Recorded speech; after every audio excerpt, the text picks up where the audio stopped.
네, 오늘 말씀 보겠습니다. 신명기 34장 1절부터 8절까지 말씀입니다.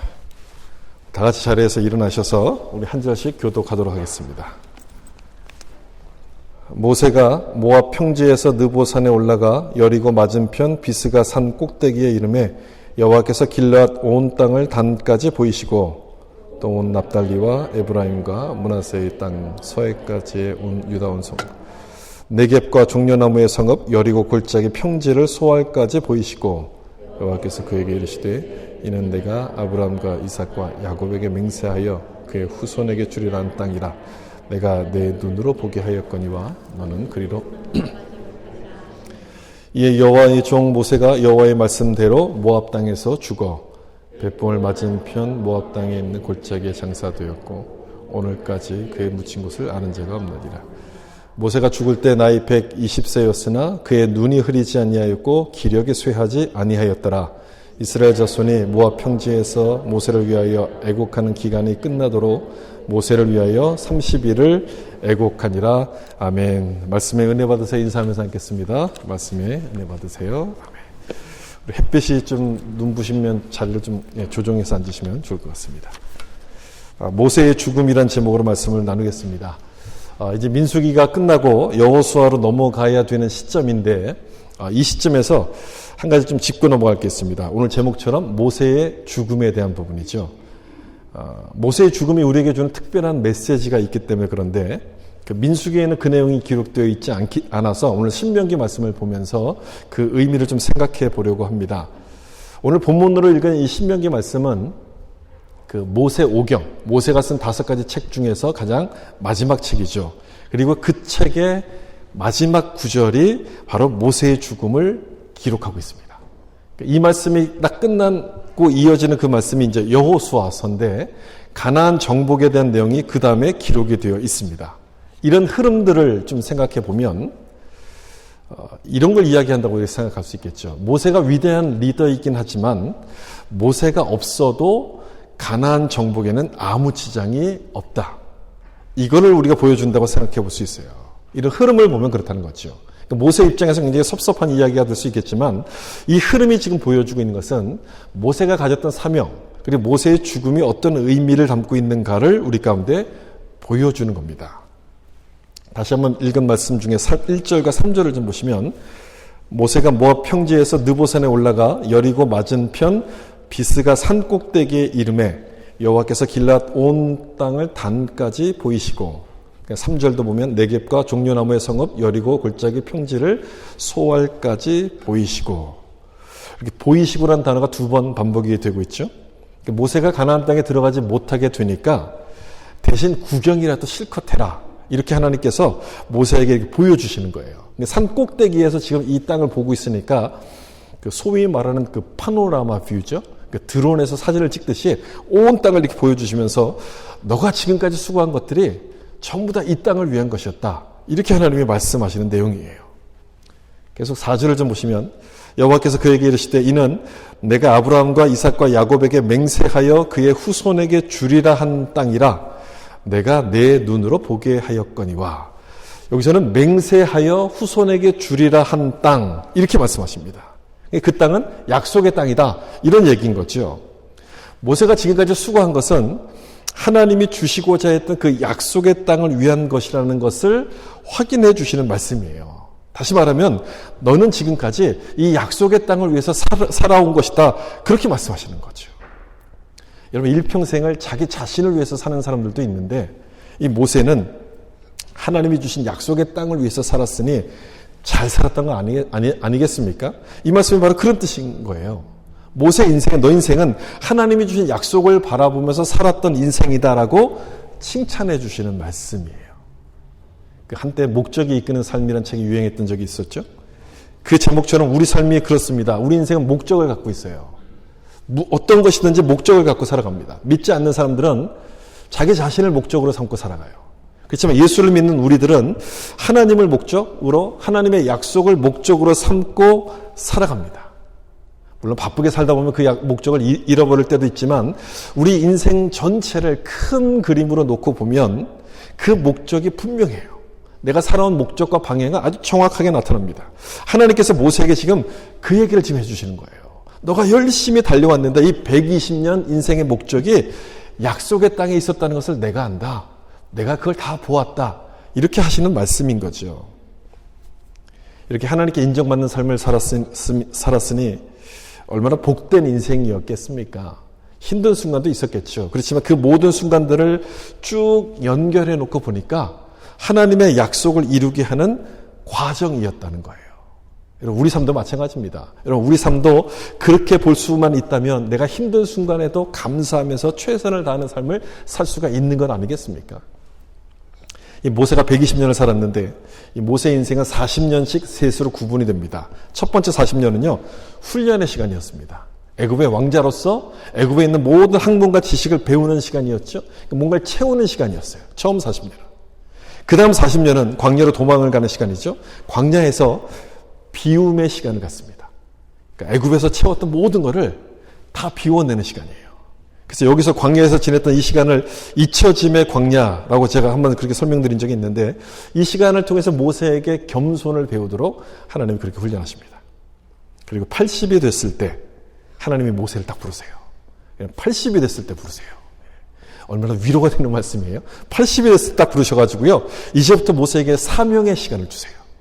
출애굽을 이스라엘 백성들 출애굽 시켜가지고 가나안 입구까지 가는 일을 모세에게 감당하도록 하시고 그 일을 위해서 필요한 모든 능력을 모세에게 딱 주시는 거예요. 그렇게 120년의 모세 인생을 살았는데 그 120년을 놓고 보면 어느 하나 허튼 시간 없이 모든 것들이 약속의 땅을 위해서 준비가 되고 사용되었던 시간들이었습니다.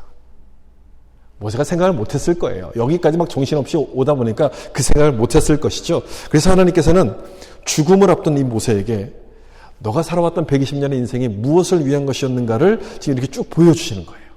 모세야, 너가 고생은 참 많았지만 순종의 결과가 얼마나 아름다운 것인지를 좀 봐라.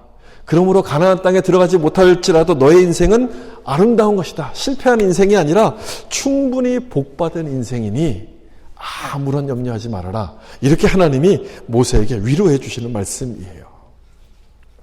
세상에서 인정을 받지 못해도 하나님께 인정받는 인생이 복받은 인생 아니겠습니까? 그게 시편 1편의 말씀이잖아요. 하나님께 인정받는 인생이 복받은 인생인데 모세의 삶이 바로 그걸 보여주는 삶이에요. 여러분, 요즘은 100세 시대라고 하잖아요. 100살까지 삽니다. 오래 사는 시대라는 얘기인데 생각해보면 오래 사는 것보다 더 중요한 게 있어요. 무엇을 위해서 사는가? 이게 참 중요한 거 아닙니까? 무엇을 위해서 사는가? 그런데 이 세상은요, 오래 사는 것만을 강조해요. 야, 우리 인생이 100세가 됐으니까 이 인생을 즐기라. 이렇게 세상은 자꾸 우리에게 이야기합니다. 인생을 즐기라고만 이야기함으로써 인생의 목적이 무엇인지를 생각하지 못하게 하는데 오늘 이 모세의 죽음을 보면서 다시 한번 생각하게 됩니다. 무엇이 복받은 인생이고 나는 무엇을 위해서 달려가고 있는가? 이 4절의 하반절 읽어보면 너는 그리로 건너가지 못하리라 하시매 하나님께서 모세에게 하시는 말씀이에요. 가나안 땅에 들어가지 못한다는 말씀을 여기서 지금 하시고 있는 거예요. 무엇 때문에 가나안 땅에 들어가지 못하는지를 우리는 잘 알죠? 어떤 사건입니까? 무리바 사건이에요. 광야에서 40년째가 됐을 때 가데스 바네아로 다시 돌아옵니다. 근데 그곳에 물이 없었어요. 그래서 백성들이 막 불평을 하니까 모세가 화를 내면서 바위를 2번 쳐서 물을 내게끔 만들었죠. 하나님은 반석을 가리켜서 물을 내라 이렇게 말씀하셨는데 모세가 화를 참지 못하고 바위를 내려침으로써 하나님의 거룩을 훼손해요. 이 일로 하나님은 모세에게 너는 가나안에 들어가지 못한다 이렇게 말씀하셨어요. 그동안 얼마나 고생을 많이 했어요, 모세가요. 그런데 이 고생을 많이 했던 모세로서는 이 한 번의 실수 때문에 가나안 땅에 들어가지 못하게 됐으니 억울했을 거예요. 하나님 참 섭섭하게 느껴졌을 수도 있습니다. 안 그러겠습니까? 당연히 섭섭했겠죠. 그런데 모세는요, 이 결정에 대해서 불평하지 않아요. 그리고 이 모든 것들에 순종합니다. 하나님의 결정을 그대로 받아들여요. 어떻게 그렇게 받아들였을까? 내가 알지 못하는 하나님의 뜻이 있다고 믿었던 거예요. 나보다 나를 더 잘 아시는 하나님께서 나에게 딱 맞는 것을 주셨다라고 하나님에 대한 절대 믿음을 모세가 가졌던 거예요. 여러분 생각해 보시면 모세가 기도했던 것 중에 응답이 안 된 것 혹시 있습니까? 모세가 기도했던 것 중에 응답이 안 된 기도 없어요. 전부 다 응답됐는데 딱 하나 안 된 게 딱 하나가 있어요. 바로 이 기도예요. 이 기도가 처음이자 마지막으로 응답을 못 받은 기도예요. 가나안 땅에 들어가게 해달라는 이 기도. 신명기 3장을 보면요, 하나님께서 모세가 이렇게 가나안 땅에 들어가게 해달라고 기도하니까 뭐라 말씀하시냐면 이제 그만해라. 다시는 두 번 다시는 나에게 이 일로 이야기하지 말라 하면서 하나님이 진노하셨다라고 기록을 합니다. 참 매정하시죠. 참 너무한 것 같아요. 그 중요한 것은 너무한 것처럼 보이지만 그것이 하나님의 뜻이었다는 거예요. 그게 중요해요. 우리는요, 이해가 안 되면 하나님의 뜻이 아니라고 해요. 이해가 안 되니까 하나님의 뜻이 아니야라고 생각하는데 이해가 안 돼도 하나님의 뜻인 거예요. 성숙한 믿음은 그걸 받아들이는 거죠. 이해가 되는 것만 받아들이면 그건 믿음이 아니에요. 누구나 다 할 수 있어요. 믿음 없는 사람도 할 수 있어요. 근데 진짜 믿음은요, 이해가 되지 않아도 거기에 순종하는 믿음이 진짜 믿음인 거죠. 모세가 바로 이 말씀에 대해서 순종하는데, 모세가 가나안에 들어가지 못했던 것은 두 가지 의미가 있습니다. 첫 번째는요, 내 인생을 주관하시는 분이 하나님이시라는 것을 깨닫게 하기 위한 거예요. 내 인생을 주관하시는 분이 하나님이심을 깨닫게 해요. 이런 말씀을 드리면 아주 예민하게 반응하시는 분들이 있어요. 그럼 내 인생은 내 마음대로 못하는 겁니까? 막 이렇게 생각하시는 분이 있는데 그런 뜻이 아니에요, 여러분. 이게 무슨 뜻에서 드리는 말씀이냐면 우리가 결정하는 것은요, 그게 좋은지 아닌지를 모르고 결정하는 거예요. 그 순간만 보면 좋은 것처럼 보이잖아요. 근데 그 결과를 우리는 몰라요. 그래서 이게 좋은 것인지 나쁜 것인지를 모릅니다. 모르면서도 그걸 원하는데 하나님은 그 결과를 아시잖아요. 결과를 아시기 때문에 내가 원하는 대로 가도록 내버려 두지 않고 하나님의 뜻대로 우리를 인도하신다는 거예요. 이게 하나님께서 우리를 주관하신다는 그 말인 거예요. 여러분, 내가 씨를 뿌린다고 해서 꼭 내가 그 열매를 거두는 거겠습니까? 아닌 거죠. 내가 꼭 거두는 건 아니에요. 성경에 많이 나오는 나무가 올리브나무, 감람나무죠. 이 올리브나무는 심으면 수년이 지나야지 열매가 맺힌대요. 보통 한 10년이 지나야지 첫 열매가 맺힌대요. 그리고 첫 열매를 맺으면 짧게는 수백 년, 길게는 1000년 이상 이 나무에서 계속해서 열매를 맺힌대요. 이 사람들은 올리브 나무를 심을 때 그것까지 계산을 하고서 심는 거예요. 아, 이 나무를 심으면 내가 따는 게 아니라 우리 후손들이 이 열매를 딸 거야. 이렇게 계산을 하고 심는다는 거예요. 내가 심었다고 해서 내가 거두려고 한다면 인생의 섭리를 잘 모르는 사람인 거죠. 가나안에 들어가지 못한 것은 바로 그 부분을 깨닫게 하시는 거예요. 내가 심고 내가 다 거두는, 내가 모든 것을 하는 것이 아니라, 내가 하나님이 아니라 나는 하나님께 순종할 존재라는 것을 모세로 하여금 깨닫게 하시는 거죠. 두 번째, 모세가 가나안에 들어가지 못했던 것은, 지난번에 제가 모세의 후계자를 세울 때 설명을 드렸는데 그때처럼 모세의 역할이 여기까지라는 것을 말씀하시려는 거예요.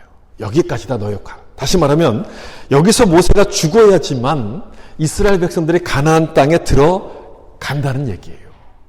여러분, 이게 무슨 말이냐면 하나님의 계획을 이제 보여주는 그 말씀인데, 여러분, 모세는 무엇을 대표하는 사람입니까? 모세. 요한복음 1장에 모세는, 율법은 모세로 말미암아 주신 것이요 은혜와 진리는 예수 그리스도로 말미암은 것이다.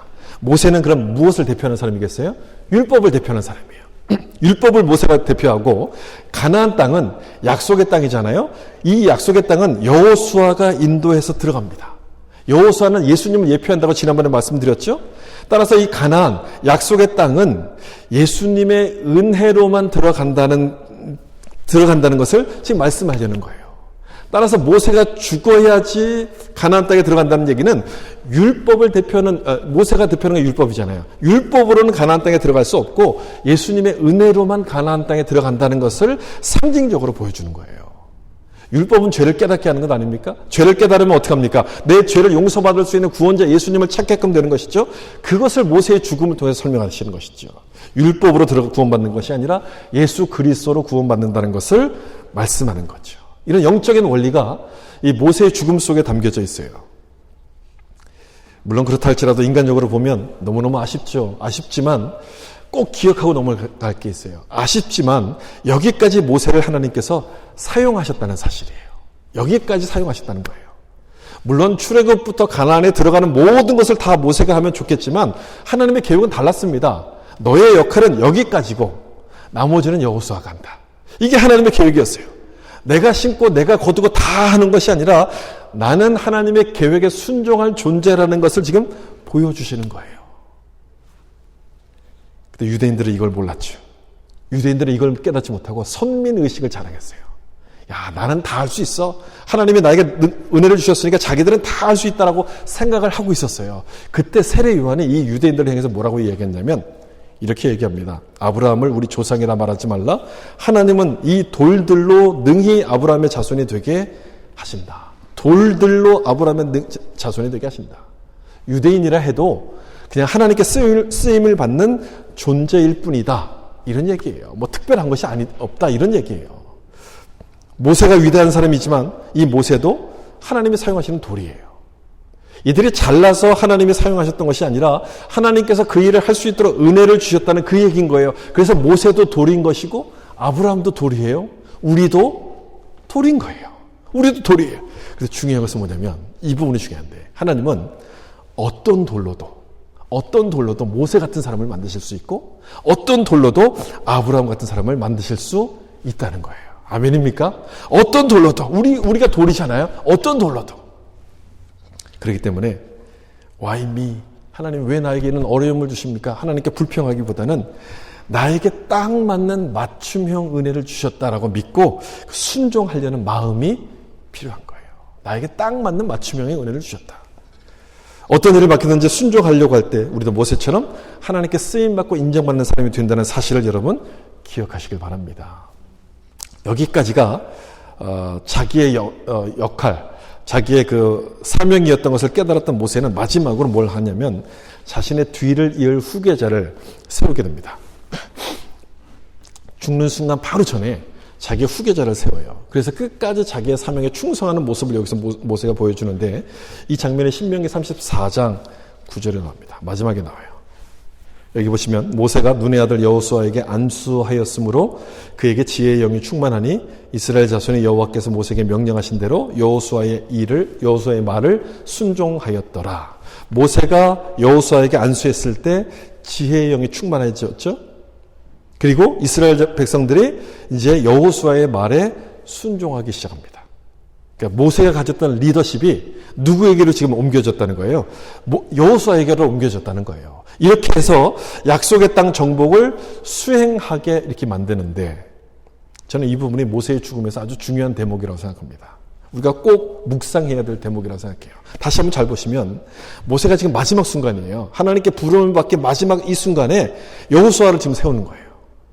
자신의 사명이 여기까지임을 알았어요. 모세가. 그래서 나의 뒤를 이을 여호수아를 딱 세워요. 하나님의 계획이 계속 되어져 간다는 것을 모세가 깨달았다는 거예요. 자기의 뒤를 이을 후계자를 세운다는 얘기는 내 사명이 여기서 끝나는 것이 아니라 나는 죽어도 하나님께서 주신 이 사명은 계속 되어져 간다는 것을 모세가 깨달았다는 얘기예요. 그래서 여호수아를 세우는 거예요. 나는 죽지만 하나님의 계획은 계속해서 이어져야 함을 알았기 때문에 이 여호수아를 세우는 장면이에요. 우리는 보통 이렇게 생각하잖아요. 내가 맡은 일 다 하면 됐다. 내가 맡은 일만 하면 됐어. 이렇게 보통은 생각하잖아요. 근데 이 모세를 보면서 좀 생각을 넓힐 필요가 있다는 것을 다시 한번 보게 돼요. 우리의 생각을 좀 넓힐 필요가 있어요. 이스라엘 백성들에게 주신 하나님의 그 목표는 가나안 땅 정복이에요. 정복. 모세의 역할은 그 가나안 입구까지만 가는 거였어요. 그런데 하나님의 목표는 그 땅을 정복하는 것이었거든요. 그렇다면 내 역할은 여기까지니까 여기까지만 하면 되는 거구나. 내 할 일 다 했어. 이렇게 손을 놓고 있으면은 안 되는 거예요. 가나안 땅을 정복할 수 있도록 그 일을 맡을 사람까지 세워놓아야지만 모세의 일이 마무리가 되는 거예요. 여러분 제가 이 내용이 중요하다고 말씀드린 것은 바로 이 내용을 우리에게 적용해 보면 우리 역시 마찬가지였기 때문에 그래요. 모세가 여호수아를 세운 것처럼요. 우리도 우리의 여호수아를 세워야 돼요. 나의 여호수아를 세워야 돼요. 하나님은 우리에게 약속의 땅을 정복하기를 원하세요. 아마 약속의 땅 여러분들에게 여러 가지 것들이 있을 수 있어요. 올해를 시작하면서 여러 가지 것들이 있을 수 있는데 가장 중요한 약속의 땅은 우리 온 땅을 복음화하는 것 아닙니까? 그런데 이 온 땅을 복음화하는 일은 내 혼자는 절대 할 수 없어요. 우리 시대에서 끝나는 일도 아닌 거예요. 엄청나게 큰 일이에요. 그 범위를 좀 줄여서 우리가 살고 있는 이 지역, 또는 내가 일하고 있는 이 직장을 전도하는 것도 나 혼자는 완성할 수 없어요. 계속 이어져야만 되는 일이에요. 그러니 우리는 뭘 준비해야 합니까? 나의 여호수아, 모세처럼 나의 여호수아를 준비해야 돼요. 내 뒤를 이어서 계속 이어갈 사람, 내가 못하더라도 하나님의 일은 중단되면 안 되니까 그 일을 계속해서 할 사람을 준비시켜야만 되는 거예요. 모세가 죽기 전에 여호수아를 세우지 않습니까? 그 얘기는 우리가 살아있는 지금 이 시간에 나만의 여호수아를 만들고 있어야 된다는 것을 보여주는 말씀이에요. 약속의 땅에 대한 꿈을 심어주고 계속 그 땅을 차지하라고 격려했던 것처럼 하나님의 뜻을 알도록 해서 약속의 땅을 정복할 꿈을 꾸도록 그렇게 해야만 된다는 거예요. 여러분 얼마나 멋진 일입니까? 우리가 이 일을 한다면 얼마나 멋진 일이 되겠어요. 어떤 분들은 자식에게 제사를 물려줘야 한다고 열심히 돈을 벌어요. 물론 그것도 중요한 일이겠죠. 그건 나쁜 일은 아니지만 저는 이렇게 생각합니다. 하나님께서 나중에 너는 세상에서 뭐 하다 왔니? 라고 물으실 때 기뻐하실 만한 답은 안 될 것 같아요. 제사를 물려주기보다 믿음을 물려주었습니다. 말씀을 잘 가르쳐서 여호수아처럼 준비시키고 왔습니다라고 대답한다면 하나님은 얼마나 기뻐하시겠어요.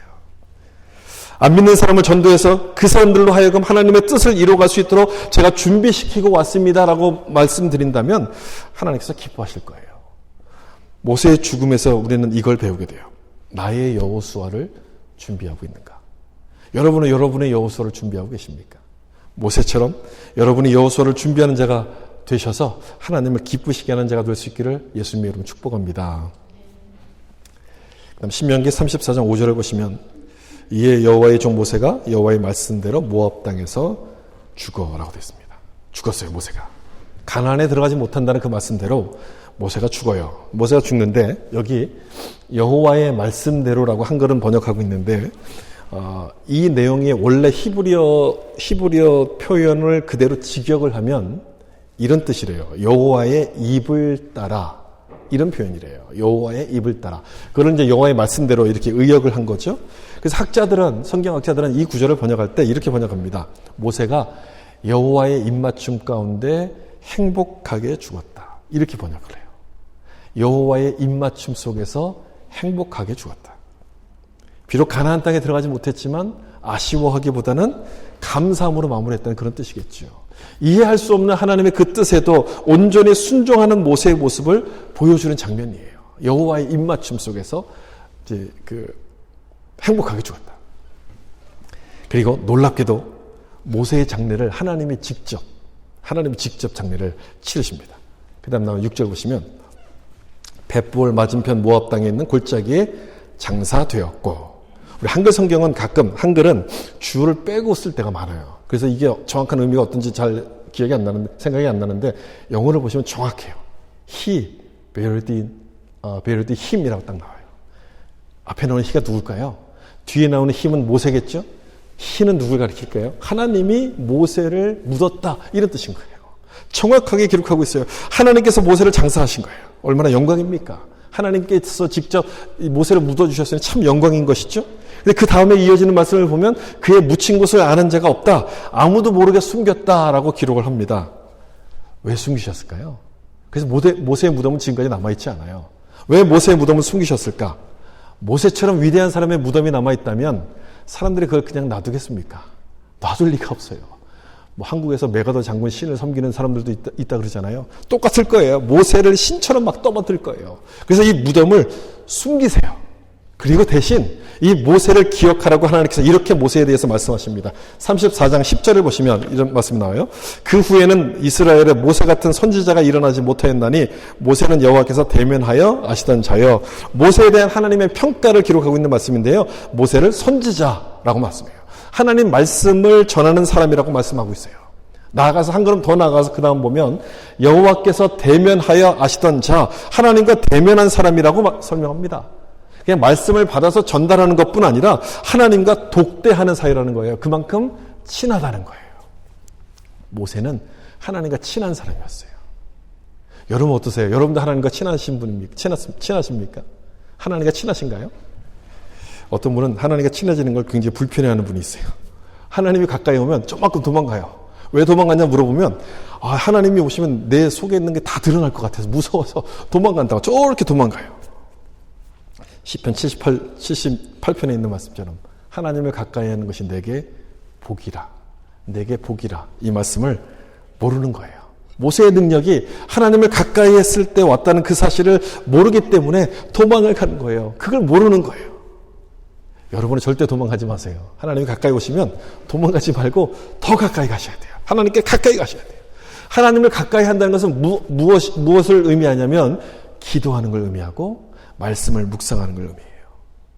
잔소리처럼 계속 반복해서 드리는 말씀이지만 기도와 말씀 묵상은요 정말 중요한 거예요. 이 두 가지를 통해서 하나님과 가까워지는 것뿐 아니라 그 사람에게는 하나님의 일을 감당할 수 있는 모세와 같은 능력을 주시기 때문에 그래요. 여러분 여기서 하나님과 대면하여 앉아라, 하나님과 친하다는 말씀이 여기 나오잖아요. 그 다음에 11절 12절 이어지는 말씀을 보면 제가 기록하지 않았지만 모세의 권능과 위엄에 대해서 그 다음에 기록하고 있어요. 그리고 이 두 구절을 합쳐보면 모세의 능력은 하나님과 친밀한 관계에서부터 비롯된 것이다, 그 뜻인 거예요. 하나님과 친한 사람은 이런 권능이 임한다, 이걸 설명하는 거예요. 우리는 이 순서를 바꿔서 할 때가 너무 많아요. 이 순서를 바꿔요. 하나님의 능력을 좀 받으려고 하나님과 가까워지려고 하는 거예요. 하나님 기뻐하시지 않죠? 하나님과의 관계보다 내 욕심을 앞세우고 내가 원하는 것을 앞세우면 하나님이 절대 기뻐하시지 않아요. 모세의 능력은 하나님과 가까웠을 때 주어졌다는 것과 함께 12절에는요. 권능과 위엄을 같이 말해요. 위엄, 이제 권위 있죠, 권위. 뭔가 존경받는 마음, 뭔가 좀 이렇게 높여지는 그 마음, 위엄을 하나님과의 관계에서부터 받았다, 이렇게 말씀하고 있어요. 이 권위라는 것은요, 자리에서 오지 않습니다. 보통 권위가, 없으니까 어떻게 하냐면 옷을 막 멋있게 입어요. 옛날에 그래서 물론 그런 뜻은 아니지만 목사님들 또는 성직자들의 옷을 멋있게 입잖아요. 일종의 권위를 나타내기 위해서 그렇게 멋있게 입어요. 근데 자리나 복장에서부터 이 권위가 오는 게 아니에요. 하나님과 얼마나 친한가에서부터 이 권위가 와요. 영적인 권위는 특별히 그래요. 영적인 권위는요, 기도와 말씀에서부터 와요. 기도하는 사람 앞에 딱 서면요, 뭔가 모르는 힘이 느껴지는 거예요. 그래서 그 사람의 말을 나도 따라가게 돼요. 뭔가 모르는 힘이 느껴지는 거예요. 부모님의 권위도 여러분 마찬가지입니다. 여러분들의 자녀에게 여러분들의 권위를 받길 원한다면, 권위를 갖길 원한다면, 여러분 그냥 소리친다고 되지 않아요. 뭐 소리치는 것도 이제 몇 살까지죠. 그 이상 넘어가면 절대 그렇게 되지 않아요. 어떻게 하면 부모로서의 권위를 갖게 되냐면 기도하셔야 돼요. 기도. 그리고 내가 먼저 하나님 말씀에 순종하셔야 돼요. 그러면 나에게 영적 권위를 주시는 거예요. 영적 권위를 주셔서 아이들에게 잔소리하지 않아도 저절로 이 부모의 말을 듣게 되는 거예요. 모세에 대한 하나님의 평가를 보면서 우리도 이걸 좀 구하셔야 돼요. 다른 무엇을 구하기보다도 나는 하나님과 친한 사이라는 평가를 듣도록 이런 결과를 얻을 수 있도록 우리가 이걸 구하셔야 되는 거죠. 그리고 마지막으로 신명기 34장 7절 말씀 우리 같이 한번 읽어보겠습니다. 모세가 죽을 때 나이 120세였으니 기력에 쇠하지 아니하였더라. 아멘. 모세가 몇 살에 죽었습니까? 120이에요. 모세의 죽음에서 우리가 마지막으로 생각해 볼 것은 이거예요. 그 죽는 순간까지 모세는 강건했다는 거예요. 기력에 쇠하지 않았다. 강건했습니다. 모세가 지금 느보산 꼭대기에 올라가서 가나안 땅을 쭉 둘러본 다음에 죽잖아요. 근데 이 느보산 높이가 1400m래요. 그러니까 한국에 있는 산 중에서 비슷한 산이 태백산이에요. 태백산이 1500m거든요. 그 정도 되는 높이의 산이에요. 거기를 120의 노인이 올라가요. 지금 올라가라 가도 우리 못 올라갈 것 같은데 120의 노인이 올라가요. 등산로가 있는 것도 아니에요. 누가 옆에서 손잡아 준 것도 아니에요. 그냥 혼자서 그 험한 길을 올라가요. 얼마나 대단해요. 7절에 있는 것처럼 모세는요, 노안도 없었어요. 기력도 쇠하지 않았어요. 아직 한참을 더 일할 수 있는 그런 힘을 갖고 있었던 이런 모세인데 하나님이 데려가세요. 여기서 우리는 죽음이 무엇인가를 좀 생각하게 돼요. 우리 몸이 약해지고 병이 들어서 오는 것이 아니라는 것을 생각해요. 사명이 끝나니까 모세를 데려가요. 수명이 다해서 데려가는 것이 아니라 사명이 다하니까 데려가세요. 수명이 다해서가 아니라 사명이 다해서. 그 말을 여러분 뒤집어서 얘기하면 살아있다는 것은요, 아직 무엇이 남아있다는 겁니까? 해야 될 사명이 남았다는 것과 마찬가지 뜻이 되는 거예요. 우리가 살아있다는 것은 하나님이 나에게 맡겨주신 사명이 남았다는 것이에요. 우리가 살아있는 지금은 하나님이 주신 약속의 땅, 정복하라고 주신 시간이에요. 나에게 주신 그 약속의 땅을 정복하라고 주신 시간인데 그 시간에 내가 건강하다고 내가 힘이 있다고 다 놀러 다니고 여러 군데 다니고 나중에 내가 힘없을 때 그거 해야지, 내가 힘없고 시간이 남으면 그때 봉사해야지라고 한다면 하나님이 기뻐하시지 않지요. 여러분 그런 분들 종종 봐요. 젊었을 때는 열심히 놀고 나중에 내가 나이가 들고 이제 시간이 나면 그때 봉사하겠습니다. 그렇게 말하시는 분들이 많은데 그러다 여러분 사명도 못 끝내고 하나님이 불러가시면 어떡합니까? 안 되죠. 모세를 보세요. 하나님이 부르시는 마지막까지 사명을 감당해. 마지막 순간까지. 후계자 여호수아를 세우고 약속의 땅에 들어갈 이 비전을 이스라엘 백성들에게 계속 심어주는 거예요. 마지막 순간까지. 120이 되었어도 만나는 모든 사람들에게 약속의 땅에 지금 기다리고 있으니까 그 땅을 준비해야 합니다. 꿈을 심어주는 거예요. 꿈을. 사람들은 나이가 들면 꼰대가 된다고 얘기하죠. 나 때는 말이야. 과거를 이야기하는 것은 나이가 들었다는 증거예요. 미래에 대해서 말할 게 없으니까 자꾸 과거를 얘기하는 거거든요. 나이가 들수록 과거에 집착하는 것이 사람들의 일반적인 모습인데 모세는요 그러지 않았어요. 죽는 순간까지 강건했다는 얘기는 과거에 집착하지 않고요. 과거가 아닌 미래에 대한 꿈을 꾸고 있었다는 거예요. 가나안 땅, 약속의 땅에 대한 꿈을 꾸고 있었다는 거예요. 지금 이스라엘 백성들, 모세와 같이 있는 이 이스라엘 백성들은요, 광야에서 태어났던 2세대입니다. 손잡벌 같은 사람들이에요. 너무, 나이 차이가 너무 많이 나는 거야. 이 젊은 세대에게 이 모세가 존경을 받았던 것은 과거를 자랑하는 할아버지가 아니라 미래지향적인 할아버지였기 때문에 존경을 받아요. 언제나 약속의 땅을 이야기했고 이 모세 옆에만 가면 정신이 번쩍 드는 거예요. 없던 믿음도 막 이렇게 생겨나는 거예요. 그랬으니 모든 이스라엘 백성들에게 존경받는 이 리더 모세가 되었던 거죠. 여러분 우리도 이래야 되지 않겠습니까? 모세는 그냥 오래 살았던 사람이 아니에요. 100세를 넘겼던 사람이 아니고요. 오래 살면서 마지막 순간까지 약속의 땅을 바라보고 꿈꾸도록 만들었습니다. 여러분 이런 사람이야말로 진짜 어른 아니겠습니까? 젊은이에게 대접만 받으려 하고 내 나이 돼봐 안 아픈 데가 있는가 맨날 아프다는 이야기만 하면 아무도 좋아하지 않아요.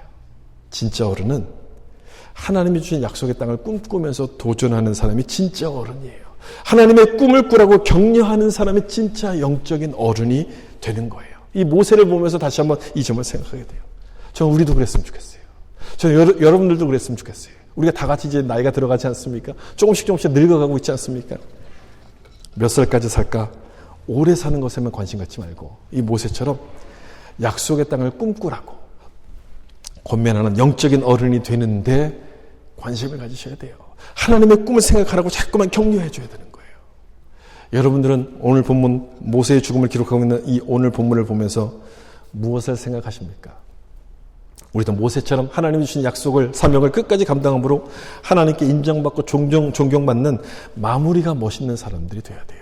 마무리가 멋있는 사람, 나이가 들수록 영적 권위를 가진 모세 같은 멋진 어른들이 되셔서 하나님을 기쁘시게 할 수 있기를 예수님의 이름으로 축원합니다. 같이 한번 기도하겠습니다.